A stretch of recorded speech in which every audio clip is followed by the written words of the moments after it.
एकजना साथीले कमेन्ट गर्नुभएको छ दिल्ली एम्बेसीमा फेक एक्सपिरियन्स दुबई साउदी कतारको भन्यो भने रिजेक्ट गर्छ कि गर्दैन भन्नुभएको छ।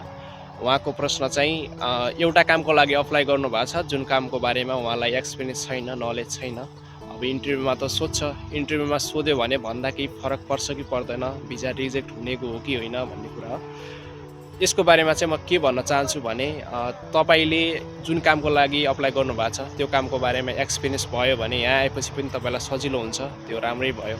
यदि एक्सपिरियन्स छैन भन्नु नै परिहाल्यो भने पनि तपाईले त्यो काम त्यसको बारेमा पहिलेदेखि नै बुझेर प्रिपेयर गरेर जाँदा राम्रो।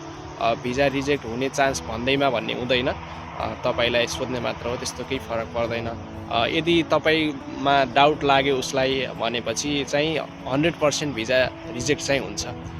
यसको बारेमा त्यही भएर पहिलेदेखि नै पुरै क्रस क्वेसनहरु पनि सोध्न सक्छ उसले। अब त्यसको बारेमा पनि प्रिपेयर गरेर जानु होला।